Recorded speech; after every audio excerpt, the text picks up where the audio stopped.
प्यारे बच्चों, खुश रहो। सभी को गुड मॉर्निंग। ऑनलाइन क्लासेस में एक बार फिर आप लोगों का हार्दिक स्वागत है।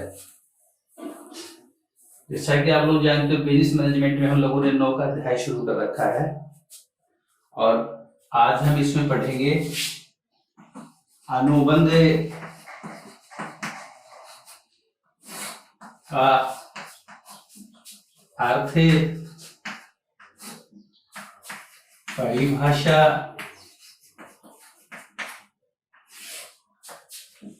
और आवश्यक तत्व या लक्षण।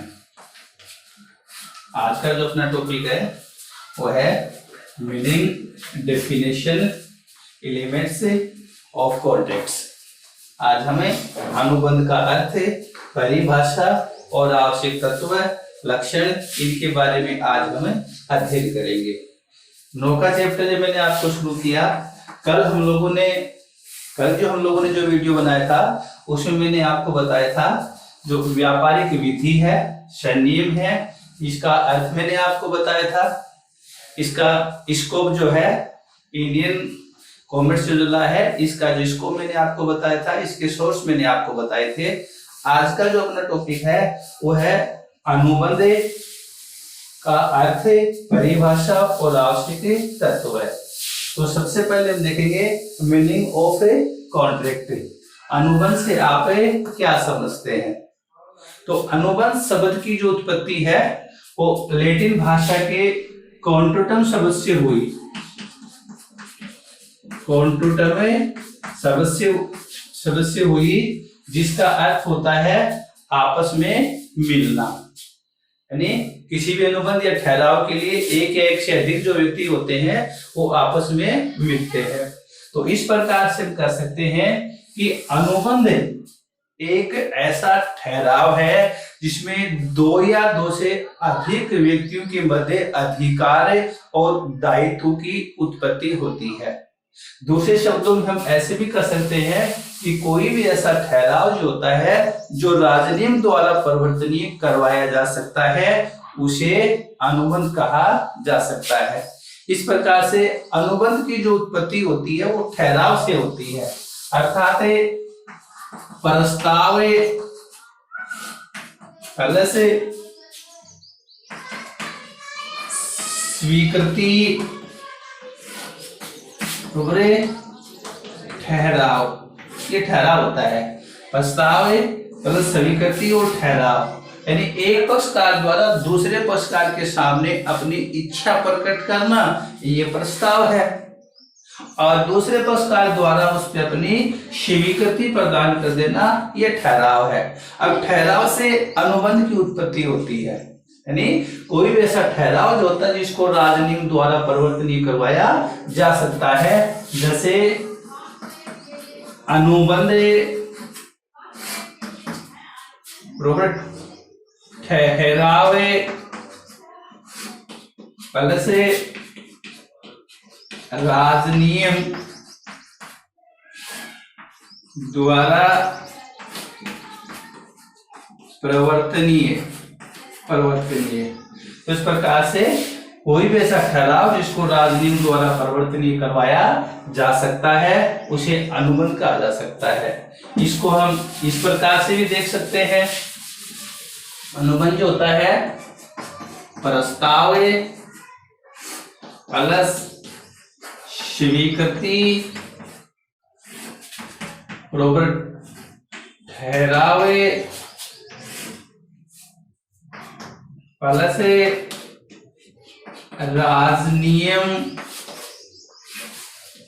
द्वारा परिवर्तनीय। इस प्रकार से भी सूत्र के रूप में हम इसको करते हैं। प्रस्ताव प्लस स्वीकृति ये ठहराव का निर्माण करते हैं, और सभी ठहराव जो राजनियम द्वारा परिवर्तनीय होते हैं वो सब अनुबंध का निर्माण करते हैं।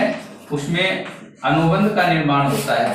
तो इस सूत्र के द्वारा भी इसको देखा जा सकता है। इस प्रकार से हम कह सकते हैं कि अनुबंध दो या दो से अधिक पक्षकारों के मध्य एक ऐसा ठहराव होता है जो राजनियम द्वारा परिवर्तनीय कराया जा सकता है तथा पक्षकारों के मध्य वैधानिक दायित्व उत्पन्न करते हैं, अधिकारों की उत्पत्ति होती है, जिसको इस सूत्र के द्वारा भी देखा जा सकता है। इस प्रकार से यह था अनुबंध का अर्थ है। अब आते हैं अनुबंध की परिभाषाएं। अनुबंध की परिभाषा अनुबंध अधिनियम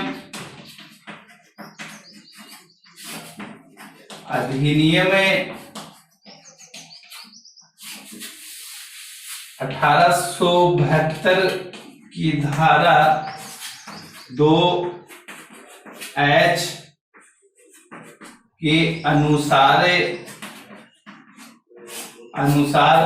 कोई भी ऐसा ठहराव जो राजनियम द्वारा परिवर्तनीय करवाया जा सकता है वो अनुबंध कहलाते हैं। इस प्रकार से ऐसे ठहराव जो राजनियम द्वारा परिवर्तनीय होते हैं वही अनुबंध बन पाते हैं। जो ठहराव राजनियम द्वारा परिवर्तनीय नहीं होते वो अनुबंध का रूप नहीं ले पाते। तो इस प्रकार से अनुबंध अधिनियम की जो धारा 2H के अनुसार है वे सभी ठहराव जो राजनियम द्वारा परिवर्तनीय होते हैं वही अनुबंध बन पाते हैं। इसी प्रकार से एक और जो परिभाषा है वह सर विलियम एंडरसन के अनुसार अनुबंध दो या दो से अधिक व्यक्तियों के मध्य एक ऐसा ठहराव है जो पक्षकारों के मध्य वैधानिक दायित्व एवं अधिकारों की उत्पत्ति करता है। अर्थात इसमें एक पक्षकार या पक्षकारों के समूह दूसरे जो पक्षकार हैं या पक्षकार का जो समूह होता है उसके मध्य उनको कुछ वैधानिक दायित्व उत्पन्न करता है। तो इस प्रकार से यह अनुबंध का अर्थ हो रही परिभाषा। इस प्रकार से हम कह सकते हैं कि जो अनुबंध है उसके लिए एक ठहराव का होना बहुत जरूरी होता है और दूसरा है वह ठहराव राजनियम द्वारा परिवर्तनीय होता है। इस प्रकार से हम कह सकते हैं कि वे सभी ठहराव जो राजनियम द्वारा परिवर्तनीय होते हैं, वैधानिक संबंध स्थापित करते हैं, वैधानिक प्रतिफल होता है, निष्पादन की पूर्णतः उसमें संभावना होती है, या जो सभी ठहराव रजिस्टर्ड होते हैं वे सभी अनुबंध की उत्पत्ति करते हैं। तो इस प्रकार से अनुबंध वह होता है जो दो या दो से अधिक पक्षकारों के मध्य होता है, वैधानिक प्रतिफल होता है, वैधानिक उद्देश्य होता है, वैधानिक दायित्व उत्पन्न करते हैं, राजनियम द्वारा परिवर्तनीय होते हैं, सभी में अनुबंध करने की क्षमता होती है, कानून द्वारा रजिस्टर्ड होते हैं, वे सभी ठहराव जो होते हैं वो अनुबंध कहलाते हैं। इसके बाद में अपना जो एक और जो मेन टॉपिक आता है वो है एक वैध अनुबंध के वैध अनुबंध के लक्षण या तत्व। एक वैध अनुबंध के लक्षण या तत्व 2019 में परीक्षा में 6 नंबर का एक क्वेश्चन आया था। एक वैध अनुबंध के कोई 6 आवश्यक लक्षण या तत्वों का वर्णन कीजिए। इस प्रकार से क्वेश्चन एग्जाम में आया हुआ है। तो एक वैध अनुबंध की आवश्यक लक्षण, अनुबंध अधिनियम की जो परिभाषा 2H के अनुसार है उसके अंदर भी वैध अनुबंध के लक्षण प्रतीत होते हैं। इसके अलावा भारतीय अनुबंध अधिनियम 1872 की धारा 10 में भी वैध अनुबंध के प्रमुख लक्षणीय तत्वों को दर्शाया गया है। इस प्रकार से एक वैध अनुबंध के निर्माण के लिए विभिन्न प्रकार के लक्षण या आवश्यक तत्व होने चाहिए। इसमें पहला आता है 2 या 2 से अधिक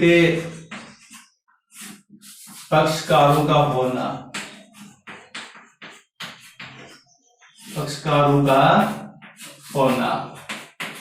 अनुबंध निर्माण के लिए सबसे महत्वपूर्ण तत्व जो होता है वो दो या दो से अधिक पक्षकार होने चाहिए।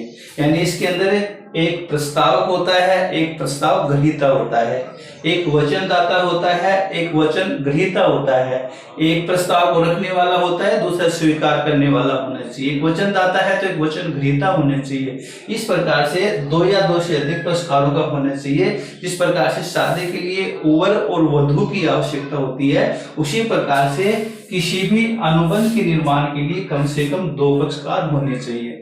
जिस प्रकार से बीमा के अंदर बीमाकर्ता और बीमित दो पक्षकार होते हैं, विक्रय के अंदर क्रेता और विक्रेता दो पक्षकार होते हैं। इसी प्रकार से मकान मालिक और किराएदार जो होते हैं दो प्रकार के पक्षकार होते हैं। इस प्रकार से हम कह सकते हैं कि एक वैध अनुबंध के निर्माण के लिए कम से कम दो या इससे अधिक पक्षकारों का होना चाहिए। दूसरा जो आता है वो है ठहराव का होना। ठहराव का होना, एक वैध अनुबंध के निर्माण के लिए दो पक्षकार जो होते हैं उन दोनों के मध्य ठहराव होना चाहिए, क्योंकि सभी प्रकार के जो अनुबंध होते हैं उनका जो निर्माण होता है वो ठहराव से होता है। ठहराव के बगैर अनुबंध का निर्माण नहीं होता। इस प्रकार से एक वैध अनुबंध के निर्माण के लिए दोनों पक्षकारों के मध्य प्रस्ताव और प्रस्ताव ग्रहीता जो होते हैं उनके मध्य ठहराव होना चाहिए। जैसे उदाहरण के लिए हम बता सकते हैं कि मोहन शोहन को अपनी मोटरसाइकिल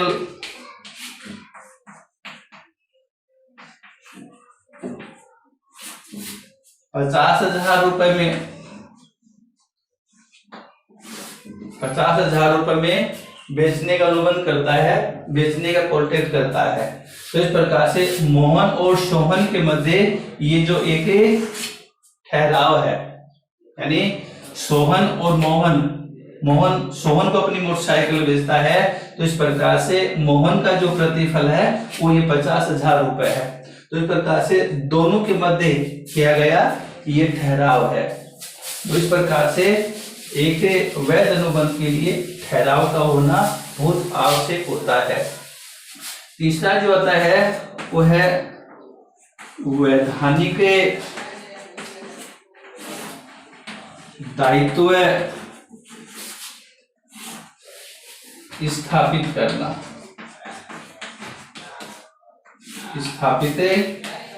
करना। वैध अनुबंध के निर्माण के लिए पक्षकारों द्वारा वैधानिक दायित्व स्थापित होना चाहिए या वैधानिक संबंध स्थापित होना चाहिए, ये जरूरी है। वैधानिक संबंध स्थापित होना चाहिए। कई बार हम देखते हैं साथ साथ घूमते हैं, पिकनिक पे जाते हैं, खेलते हैं, एक साथ रहते हैं, एक साथ पढ़ते हैं, ये वैधानिक दायित्व उत्पन्न नहीं करते हैं, क्योंकि ये जो होते हैं ये केवल सामाजिक ठहराव होते हैं, इसको कानून द्वारा परिवर्तनीय नहीं करवाया जा सकता। इस प्रकार से वैधानिक दायित्व या वैधानिक संबंध स्थापित है, यानी जिसको कानून में चुनौती दी जा सके, जिसको कानून द्वारा स्वीकार किया जा सके। तो इस प्रकार से पक्षकारों में वैधानिक संबंध स्थापित करने की क्षमता होनी चाहिए, ये जरूरी है। जैसे मानो कि हमने एक बच्चे के बर्थडे के ऊपर अपने दोस्त को इनवाइट किया कि आपको पूरे परिवार सहित अपने यहाँ पे भोजन के लिए आना है। तो इस प्रकार से अपने दोस्त के लिए सभी प्रकार की मिठाइयां वगैरह अरेंजमेंट वगैरह सभी प्रकार से किया गया, लेकिन किसी कारणवश से दोस्त बर्थडे पार्टी पे नहीं पहुंच पाता है और हमारा 5,000 रुपए का नुकसान हो जाता है। इसके लिए हम कानून में इसकी अपील नहीं कर सकते, कानून में मुकदमा दायर नहीं करवा सकते, क्योंकि ये कानून नहीं है, ये एक सामाजिक ठहराव होता है, इसको कानून में चुनौती नहीं दी जा सकती। तो इस प्रकार से हम कह सकते हैं कि ठहराव जो होते हैं उनमें वैधानिक संबंध स्थापित होना चाहिए, कानून द्वारा मान्य होना चाहिए। ऐसे ठहराव जो केवल सामाजिक ही होते हैं वो ठहराव बन के रह जाते हैं, अनुबंध नहीं बन पाते। इस प्रकार से एक वैध अनुबंध के निर्माण के लिए वैधानिक संबंध स्थापित करना होना चाहिए। उठाता है पक्षकारों में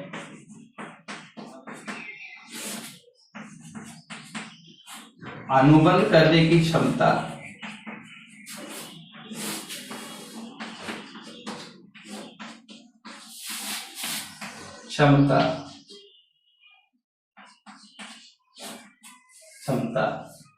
पक्षकारों में अनुबंध करने की क्षमता होनी चाहिए। भारतीय अनुबंध अधिनियम 1872 की धारा के अनुसार पक्षकारों में अनुबंध करने की क्षमता का से उस वैधानिक योग्यता से है, उसे वैधानिक योग्यता से है, उनके अंदर वो योग्यता होनी चाहिए। इसके लिए 3 प्रकार की बातें आती हैं। पक्षकारों में अनुबंध करने की क्षमता उन पक्षकारों में जो होती है जो वयस्क होना चाहिए, वयस्क होना चाहिए। दूसरा आता है स्वस्थ मस्तिष्क का होना चाहिए, और तीसरा आता है राजनियम द्वारा अयोग्य घोषित नहीं किया गया हो, अयोग्य घोषित नहीं किया गया हो। इस प्रकार से पक्षकारों में अनुबंध करने की क्षमता से उस वैधानिक क्षमता से होता है जिसके अंदर पक्षकार वयस्क होने चाहिए, स्वस्थ मस्तिष्क होने चाहिए, जिसको राजनियम द्वारा अयोग्य घोषित नहीं कर दिया गया हो। वे सभी पक्षकार जो होते हैं वो अनुबंध करने की क्षमता रखते हैं। इसके विपरीत जो अवयस्क होते हैं, अस्वस्थ मस्तिष्क के होते हैं, राजनियम द्वारा जिनको अयोग्य घोषित कर दिया गया है उसमें अनुबंध करने की क्षमता नहीं होती। 5वां जो आता है वो आता है सहमति का होना। सहमति अनुबंध के निर्माण के लिए दोनों पक्षकारों में सहमति का होना बहुत ही आवश्यक होता है। दोनों पक्षकार किसी भी बात के ऊपर एक ही भाव में स्पष्ट रूप से सहमत हो, एक ही विचार में और एक ही भाव में दोनों सहमत होते हैं, उसे सब सहमति के नाम से जाना जाता है और वैध अनुबंध के निर्माण के लिए आवश्यक होती है। छठा जो आता है वो आता है स्वतंत्र सहमति। अनुबंध के निर्माण के लिए पक्षकारों में स्वतंत्र सहमति होनी चाहिए, यानी किसी भी प्रकार के दबाव, प्रलोभन आदि के आधार पर नहीं दी गई। स्वतंत्र सहमति का अर्थ होता है इसमें 5 बातें होती हैं। 5 बातें हैं। एक उत्पीड़न, कपट, अनुचित प्रभाव,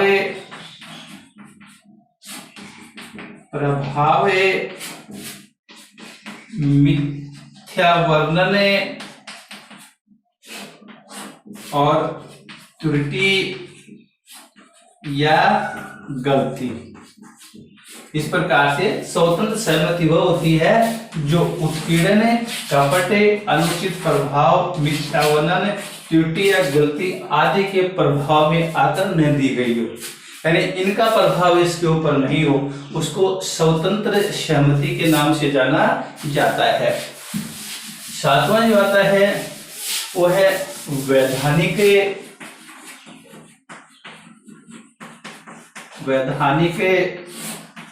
प्रतिफल। वैध अनुबंध के निर्माण के लिए अनुबंध में प्रतिफल का होना बहुत आवश्यक होता है। वैधानिक प्रतिफल होना चाहिए। बगैर प्रतिफल के ठहराव जो होते हैं वो कभी भी अनुबंध नहीं बन पाते। इसलिए अनुबंध के निर्माण के लिए कुछ न कुछ प्रतिफल अवश्य होना चाहिए। अगर उसमें प्रतिफल नहीं है, वैधानिक होना चाहिए, प्रतिफल अगर उसमें नहीं है तो ऐसे ठहराव जो होते हैं वो भी अनुबंध नहीं बन पाते हैं। 8वां आता है वैधानिक उद्देश्य। अनुबंध निर्माण के लिए एक और जो है वो है महत्वपूर्ण उद्देश्य, यानी दोनों जो पक्षकार होते हैं उनके द्वारा किए जाने वाला जो भी ठहराव जो होता है उसका जो उद्देश्य होता है वो वैधानिक होना चाहिए, अवैधानिक नहीं होना चाहिए। अगर लीगल नहीं होता है तो ऐसे ठहराव जो होते हैं वो अनुबंध नहीं बन पाते, केवल ठहराव बन के रह जाते हैं। तो इनके लिए वैधानिक उद्देश्य का होना बहुत ही आवश्यक होता है। एक होता है निश्चितता, एक वैध अनुबंध के निर्माण के लिए निश्चितता का होना बहुत ही जरूरी होता है। अनुबंध में निश्चितता का होना अनिवार्य है। अतः व्यापार की शर्तें अर्थ, मूल्य, मात्रा, स्थान, सुपुर्दगी, यानी किसी वस्तु का जो स्थान है, मात्रा है, मूल्य है, सुपुर्दगी है, शर्तें हैं, ये सभी प्रकार से जो है पहले से ही निश्चित होनी चाहिए। पहले से अगर ये निश्चित नहीं होते हैं तो कोई भी ऐसा जो ठहराव होता है इसमें सभी प्रकार की निश्चितता नहीं पाई जाती है, वह है अनुबंध नहीं बन पाते हैं। इसलिए निश्चितता का होना भी बहुत आवश्यक होता है। दसवां जो आता है वो है निष्पादन की संभावना। निष्पादन की संभावना, यदि किसी ठहराव में निष्पादन की संभावना होनी चाहिए। दोनों पक्षकारों द्वारा अपने अपने जो दायित्व होते हैं उनको निष्पादन करने की संभावना होनी चाहिए, यानी भविष्य में दोनों पक्षकार जो होते हैं वो अपने अपने दायित्व का सही प्रकार से निष्पादन कर सके। अगर जिस समय ठहराव का निर्माण होता है और उस समय ऐसा लगता है कि दोनों पक्षकार जो होते हैं भविष्य में अपना निष्पादन सही प्रकार से नहीं कर पाएंगे, तो ऐसे ठहराव जो होते हैं वो पूर्णतः व्यर्थ माने जाते हैं और कभी भी अनुबंध का निर्माण नहीं कर सकते। इस प्रकार से अनुबंध के निर्माण के लिए दोनों पक्षकारों के मध्य निष्पादन की संभावना होनी चाहिए। अपने अपने दायित्व का निष्पादन सही प्रकार से उनके द्वारा किया जाना चाहिए। इसके बाद में नेक्स्ट जो आता है वो आता है ठहराव स्पष्ट रूप से व्यर्थ घोषित नहीं कर दिया गया हो। ठहराव स्पष्ट रूप से व्यर्थ घोषित नहीं कर दिया गया हो। कुछ ठहराव ऐसे होते हैं जो प्रारंभ से ही व्यर्थ मान लिए जाते हैं, इसमें वैधानिक उद्देश्य नहीं होता, या जिसको राजनीति द्वारा परिवर्तन नहीं करवाया जाता, या शादी विवाह में रुकावट डालने वाले ठहराव होते हैं, या अवयस्क द्वारा किए जाने वाले जो ठहराव होते हैं, ऐसे ठहराव जो होते हैं वो प्रारंभ से ही व्यर्थ घोषित कर दिए जाते हैं, स्पष्ट रूप से व्यर्थ घोषित होते हैं। ऐसे ठहराव जो होते हैं वो भी कभी अनुबंध का रूप नहीं ले पाते हैं। और लास्ट इसके अंतर्गत आता है वो है वैधानिक औपचारिकताओं का पालन। आता है वैधानिक औपचारिकताओं का पालन।